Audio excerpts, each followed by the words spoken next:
Halo CD Bestie, aku James Arthur. Check out my interview with CreativeDisc, the #1 music website in Indonesia.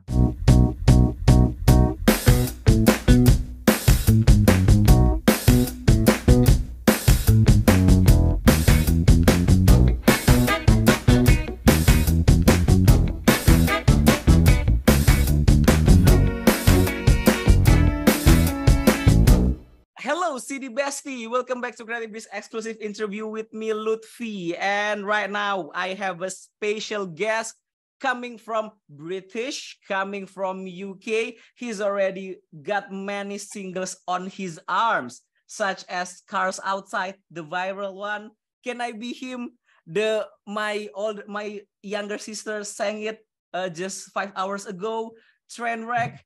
And the ultimate hit, Say You Won't Let Go. So if I say you won't let go, I didn't introduce my guest today. So here it is, James Arthur.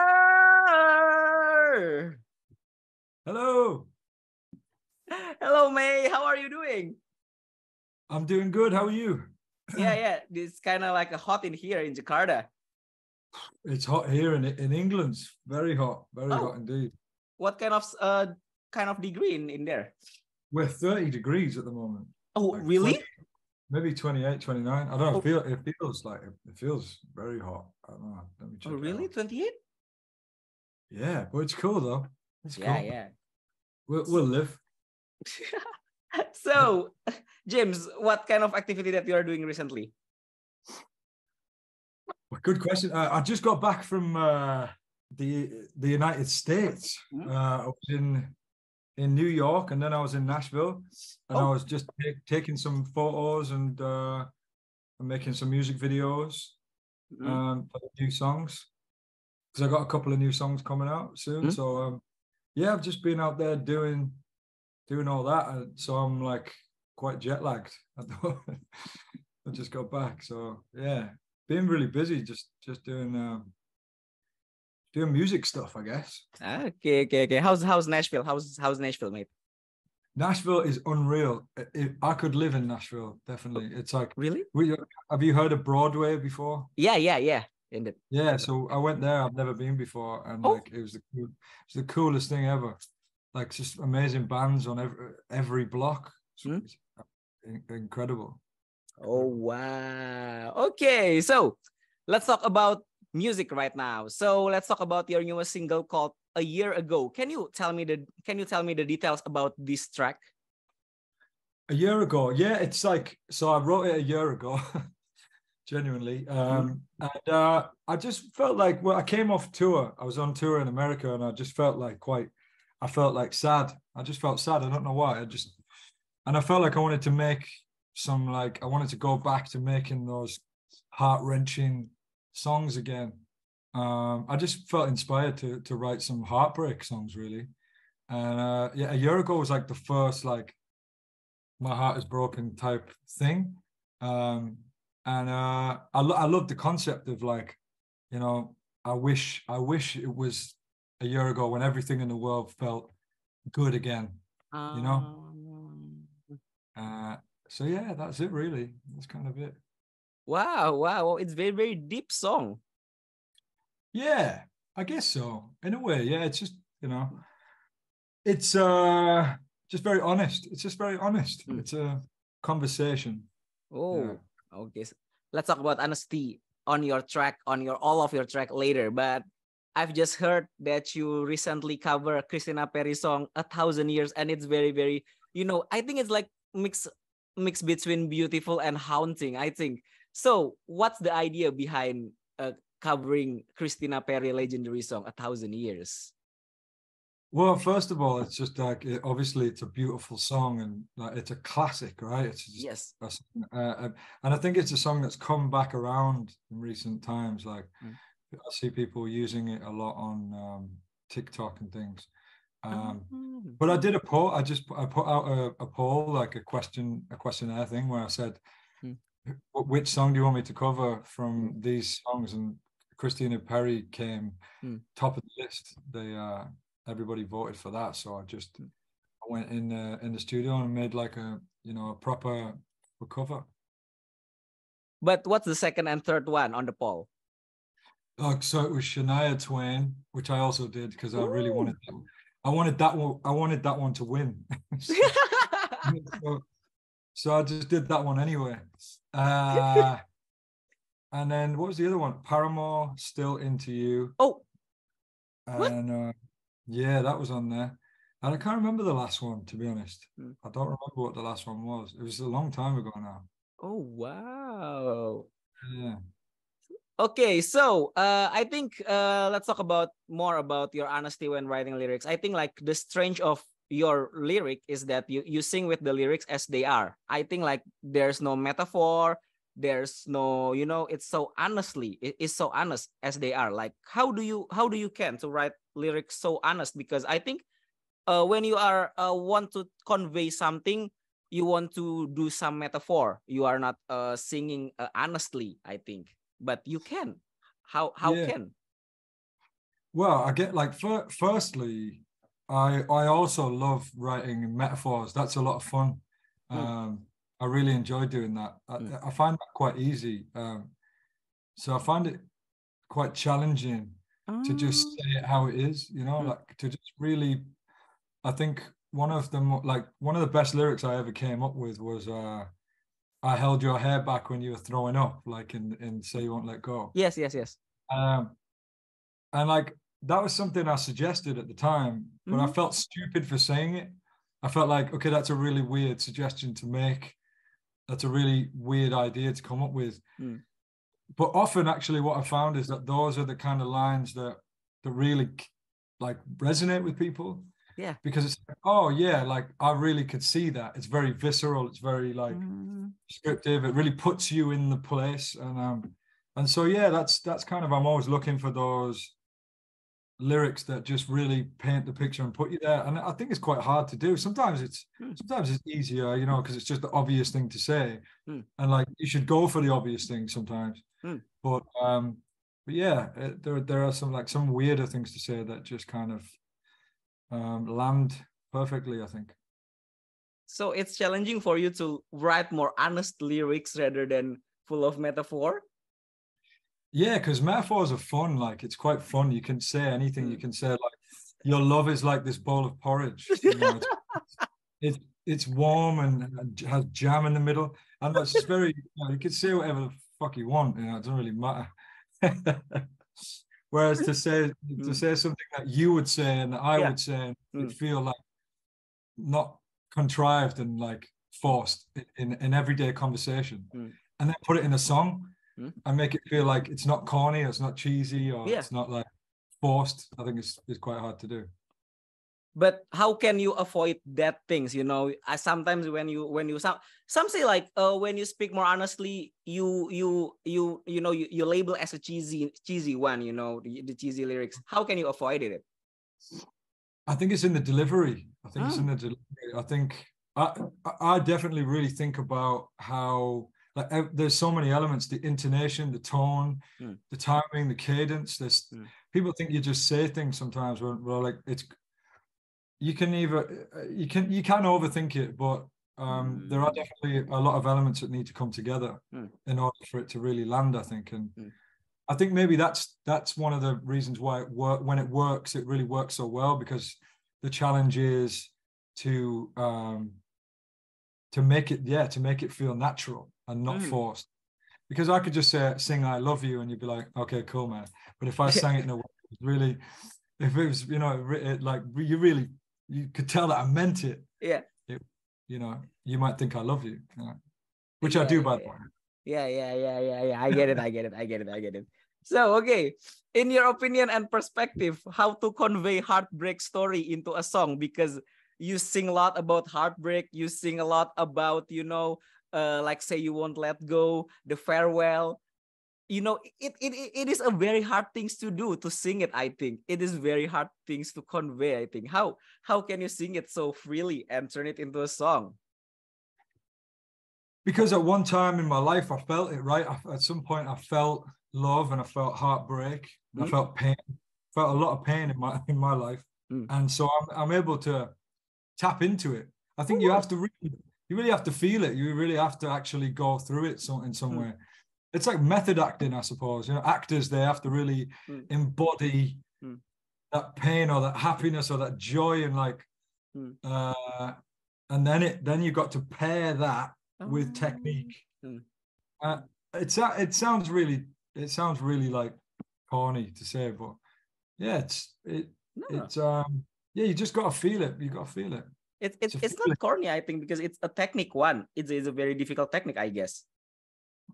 It is, yeah, because you're trying to put emotion with technique, and they're two very different things. Like, one's very, like, you know, thought out and unnatural, and you're trying, and the other thing is like just an honest emotion.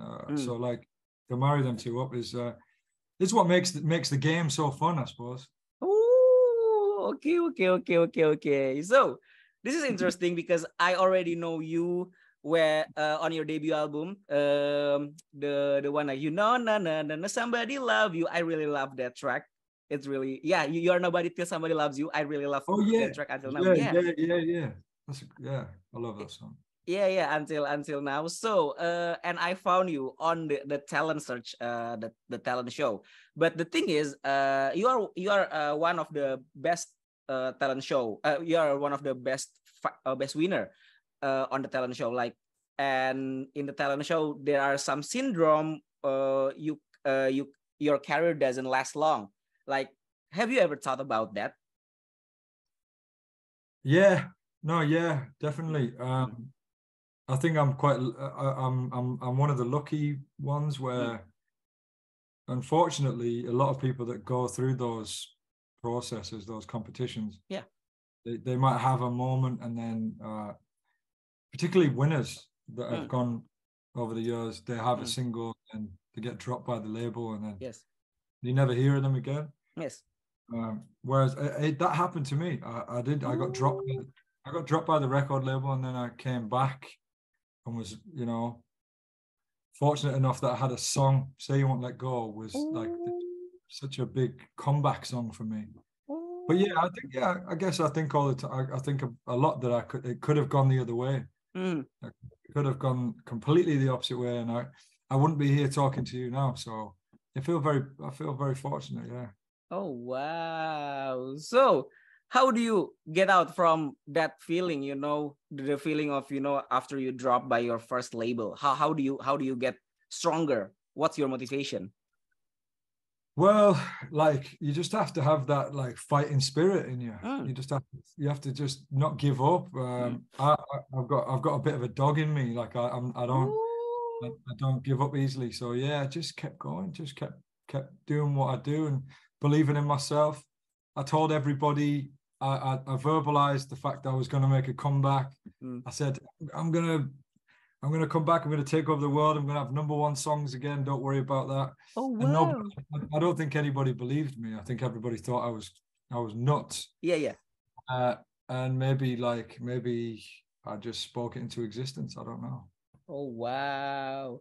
But you know, when I heard your track, like, You're Nobody Till Somebody Loves You, the first one, I think, like, I didn't expect that you came back on Say You Won't Let Go and you score big, and you've got diamond. You sell like 10 million copies in the US, and you've got billion certification on Brits. Like, how does it feel, mate? How does it feel to grab that diamond certificate? It's not really anything you can put into words. It's not really something I'm able, with my limited vocabulary, I'm able to describe. It's just, I suppose it's just like a symbolic of all the blood, sweat, and tears that I've put. You know, like I just told you, like, when nobody believed in me, and there was only me. It was only me that believed in me, no one else, and I was all alone. And it was like this fight. It just made all that worthwhile. Like, to when I look at those awards, I just think, like, wow, you know, that's testament to the struggle, I suppose, that I put in. Oh, wow. Whew. If you wow, that's a deep sigh, I guess, coming from you. And if you can go back into your younger self, what's the thing that you want to say to your past self? Well, when I was younger, I was like quite insecure. I was like quite. I didn't like myself enough. Probably, I was like quite. I would talk a lot of shit to myself, you know, and so I would just be like, I just wouldn't be so hard on myself. I would just tell my younger self to just like, you know, not care about what other people think so much, because they're not thinking about you as much as you think they are. They're just not. So yeah, I think we spend a lot of time in our heads thinking that everyone is thinking about what we're doing, and they're not, you know. And so I would just, that's one thing I've learned with experience, is that just to focus on your own journey, you know, just stay focused. Wow. So maybe you can share tips and tricks how to write a sing honestly from the heart. Songwriting tips. Okay, songwriting tips. Okay, okay, this is a hard one. Well, like always, just follow your instincts. That's the main one. Follow your instincts, because like if you try and follow what other people are doing, then it's not. People aren't. Don't underestimate how smart the listeners are, because the listeners, like, they can hear when it's you and when it's not you, it's somebody else you're trying to emulate. I think, like, yeah, just be yourself, and that would be my main thing, really. You know, and melody has got to be catchy. If you don't remember the melody the next day, then it's not good enough. That would be my question. That would be my other tip. Is like, make sure the melody is memorable, and that if you remember it the next day, then it's probably good enough. Oh wow, what an insightful tip, James. This is a very hard question I ask in so many interviews. So be ready. I wanna ask about you. Sorry, you cut out then. I missed. Okay. So I didn't know about James Arder. It can be a movie, favorite hobbies, your pet, or else. Something that people don't know about me. Yeah. Well, it's a good question. Something people don't know about me. Oh, thank you. People probably know most things about me. Your favorite keyboard. The Juno 106. Oh. It's my favorite keyboard. It's the best. Sounds like the 80s. Yes. I like the Juno 106. It's cool. And I like cats. I love cats. Oh. Do you ever patting the cat? I have 2 cats, yeah. Oh, mine is like 8. Yeah, same. I have 2. They're both like 7, 8, 7, 8. Yeah. The next one. Yeah. Favorite, the album that you first bought. It could be anything. My first album I bought was Bryan Adams, I think. Ooh. Bryan Adams, yeah. The one that has Everything I Do It For You on it. I don't remember the name of it. It's like Born to Run or something. I don't know. What was it called? Let's find out. The 18 one, I think. Fearless. 18 Till I Die, yeah. Yeah, 18. No, yeah. 18 Till I Die, yeah. That was it. I do it for you. Waking Up the Neighbors. Sorry? Waking Up the Neighbors. Yeah, that's it. Yeah. Good one. Yeah. It's a great tune. Great album. Fourth one? Albums. Yeah. Your favorite movie. It can be your favorite movie. My favorite movie is a movie called Primal Fear. Oh, wow. Richard Gere and Ed Norton. It's a good movie. But I love Black Mirror. Have you seen Black Mirror? I've seen Black Mirror. I'm biggest fans of. Yeah, that's my favorite thing to watch. Black Mirror. What's your favorite I'm so sorry, but you keep cutting out. I Oh yeah, can't. okay. So, sorry. Yeah, What's your favorite episode on Black Mirror? I really liked the one, the spaceship one on the new series. What was it called again?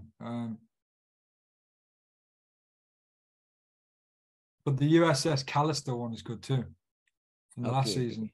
Okay. I mean, this new season has been amazing. The whole thing. Wait a minute, I changed my Wi-Fi first. No problem. Okay, can you hear me right now? Stably? Yeah, got it. Okay, got it. My favorite is like the national anthem one, the first episode one. It's so kicking, and the things that I still remember is like from Black Mirror, I guess the national anthem one. I think the very first episode, it makes me gasp, I think. Yeah. Oh, that's crazy, that one. Yeah, that's why the UK one. Yeah. Okay, so this is my last question. What's next for James Alder?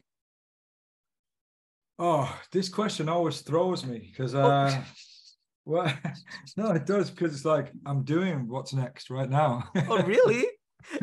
Yeah, this is it. I'm just promoting the new music. This is my life for the next, probably for the next like year. We'll be going on tour. There'll be an album, and then just living the rock and roll lifestyle, I suppose. Yeah. Right. You should come to Indonesia though, because you've got so many fans in here. My little sister said that, oh my God, I know this song. It is called like Say You Won't Let Go. Like I think and the cars outside, Can I Be Him? Oh, my little sister sang it.